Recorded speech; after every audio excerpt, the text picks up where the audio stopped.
What's up guys, Sal here. So just 4 months after Google unveiled their latest flagship phone, the Pixel 4, we have the first look of their new flagship phone, the Pixel 5 XL. The handset is due to be unveiled in October this year, so we're almost 8 months away from the launch event, but John Prosser from Front Page Tech, a good friend of mine, got an early access to the CAD renders of the handset and revealed what it could look like. He has extremely reliable sources, so this could be the final design we're looking at, or at least it could be one of the prototypes. But knowing Google, my guess is that this could very well be the final design. Google just suck at keeping secrets. Anyway, as you can see, the trend of a huge camera layout is here to stay. Was kinda started with Huawei and then Google, Apple, Samsung, and now again Google's back with another big camera layout which is situated at the center and has 3 cameras this time instead of 2 that we saw on the Pixel 4, and also has an LED flash. There is no information just yet about the camera configuration, but we can expect a normal wide and telephoto cameras.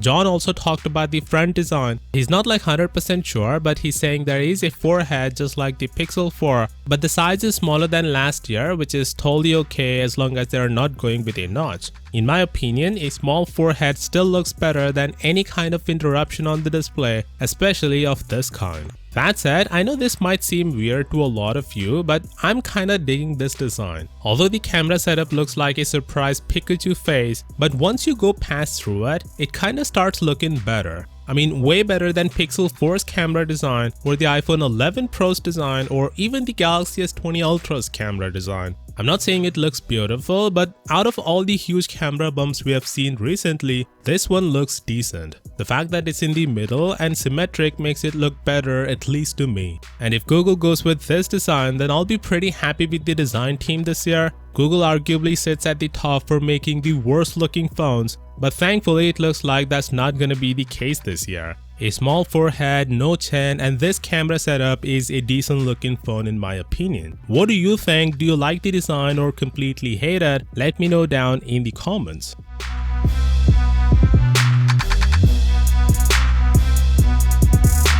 A lot of you might have known this already, but Mobile World Congress, which is the world's biggest mobile trade show, has been cancelled over the fears of a virus. I can't name it here because YouTube's gonna demonetize the video. A lot of big companies were scheduled to be there at the event to showcase their new products such as Nokia, LG, Sony, Oppo, Vivo, Xiaomi, Huawei, and more. But since a lot of Chinese people will also be there, so the companies didn't want to take the risk of getting their employees infected, so they started pulling out from the event one by one. GSMA, which organizes the MWC, is left with no choice but to cancel the event altogether. Now, the companies that were originally scheduled to launch their products at MWC will do it in a separate event or will do it online. Of course, with that being said, for all the latest tech news, please consider subscribing, and as always, I'll see you tomorrow.